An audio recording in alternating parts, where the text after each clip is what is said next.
gente, quase todo mundo tem rede social e a maioria não se preocupa, enfim, não tem tanto cuidado com as informações que posta.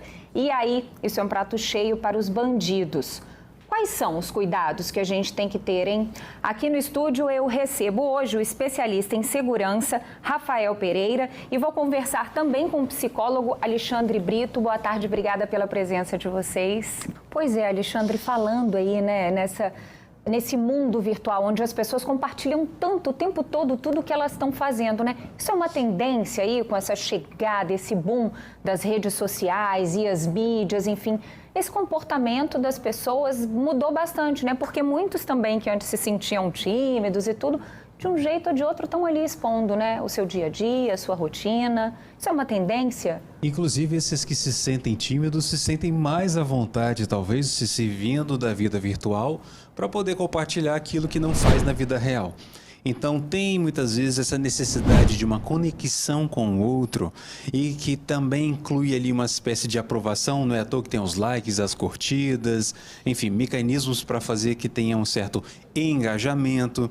Também tem mecanismos de compartilhamento que faz com que nós tenhamos esse comportamento a partir da própria rede social que nos leva a isso. Então, essa questão de termos o certo olhar do outro que me aprova, esse olhar do outro também que de alguma forma eu acabo compartilhando um pouco de mim e vendo um pouco do outro também, isso vai criando essa tendência cada vez maior de fazer com que a gente coloque conteúdos pessoais na internet. O problema é quando você vai para além da cena, vai e mostra além do que deveria, o que a gente chama de obscena, né? Então seria saber exatamente esse limite do compartilhamento. Pois é, inclusive a gente tem a participação aqui de uma telespectadora, a Nelly, ela fala assim: mas hoje tudo que as pessoas fazem, postam. Se fazem uma comida, postam. Se vão viajar, postam. Aí ela comenta, assim, na opinião dela, né? Ninguém precisa saber de tudo. Isso é fato, né? Não é necessário colocar tudo. E foi isso que você bem pontuou aí, Perfeito. Do cuidado. E esse filtro? Como Perfeito. buscar esse filtro? Exatamente. Eu sempre converso com as pessoas que eu atendo na minha clínica, eu sempre deixo muito claro que essa ideia de que a nossa vida é um livro aberto é uma grande bobagem, é uma grande mentira. Tem sempre aquela coisa que você vai manter a sua dignidade, você vai ter que manter aquilo ali que é privado. Você não precisa compartilhar tudo o tempo todo. Isso vai gerando também ansiedade. Inclusive, várias pessoas que trabalham com rede social vão desenvolvendo ansiedade, inclusive até mesmo fechando as suas redes sociais, porque começa a afetar a vida mental. A saúde mental começa a entrar em prejuízo, em colapso, com essa necessidade de mostrar o tempo todo. Então, essa questão desse apelo pela imagem hoje é muito forte. Então, a gente já se assusta, veja bem, a gente se assusta com quem não tem rede social, como se fosse um crime, como se fosse um absurdo, como se a pessoa fosse um verdadeiro extraterrestre, talvez seja. Mas parece que a gente tem muito que aprender ainda em relação a isso, né? Ele falou agora, né, Alexandre, o Rafael pontuou muito bem essa questão do coletivo, da necessidade do trabalho coletivo, né? É aquela questão, a minha individualidade, ela termina se eu estou ali passando o meu limite e atrapalhando o outro, né? É importante se pensar no coletivo. Hoje a gente sabe que as pessoas estão atribuladas, trabalho, cuidar de filhos, da rotina, preocupados, dizem que não tem tempo para muita coisa. Mas é preciso, sim, pensar, viver bem em comunidade? Ah, com certeza. Não tem tempo, não tem prioridade, na verdade, né? Essa é uma outra questão. Mas veja bem, quando a gente fala em coletivo, a gente sempre pensa na arte da convivência. O que é a arte da convivência? É a ética. A própria palavra ética significa, né, a arte da convivência. Inclusive, a palavra domus significa ética. E a palavra domus, em latim, vai traduzir também a palavra condomus, condomínio. E veja bem, quem aqui participa em reuniões de condomínio? E essas reuniões de condomínio, por exemplo, trazendo essas questões de prédio, vai mostrando ali qual que é o nosso compromisso mesmo com essa convivência. Será que nós temos uma relação saudável, amistosa?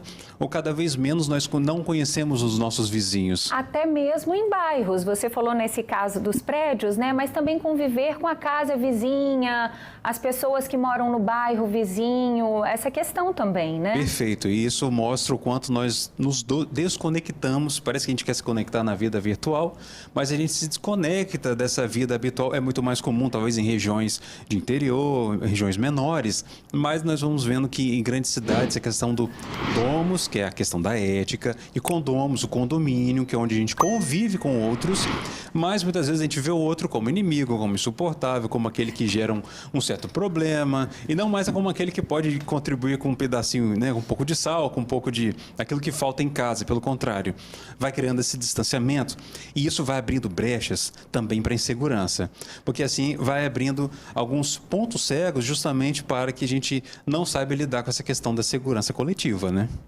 Alexandre, inclusive, isso que o Rafael acabou de falar, faz parte do processo também da pessoa se restabelecer pós um trauma tão grande, né? Porque você imagina, o ambiente, eu acho que é onde a gente se sente mais seguro ou deve se sentir seguro é dentro da nossa própria casa. E, de repente, a gente é alvo da criminalidade ali, naquele espaço.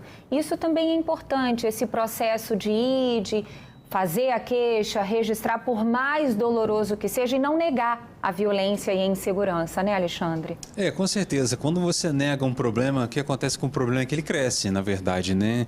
As pessoas acreditam que enfrentar o problema vai fazer com que ele cresça ou que você tenha dificuldades. Pelo contrário. A clínica mostra que quanto mais você lida com seus fantasmas, menores eles ficam. Então, poder dar esses passos é importante, esses passos em relação às consequências de que algo possa ter acontecido, as medidas legais, as medidas enquanto encaminhamentos e também os cuidados com a saúde mental envolvendo a situação de um trauma após um assalto, um crime, porque o nosso inconsciente, vamos dizer assim, ele é atemporal. O que significa isso? Atemporal no sentido de que presente, passado e futuro é a mesma coisa. Então, eu posso ter vivido um assalto semana passada e sentir a ansiedade hoje da mesma forma que eu senti na semana passada. Com a mesma intensidade. Com a mesma intensidade. E você vê as pessoas tendo reações no corpo disso.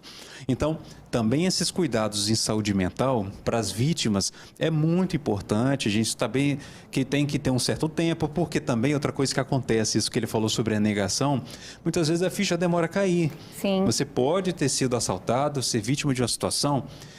E às vezes eu acompanho alguns casos em que a pessoa tem o assalto e ela só vai ter as reações no dia seguinte ou horas depois, né? É como se fosse assim uma espécie de anestesia. Então tudo isso também tem que ser respeitado e é aí que entra também a rede de apoio, que são amigos, familiares e todo um sistema de profissionais que podem contribuir para esses momentos.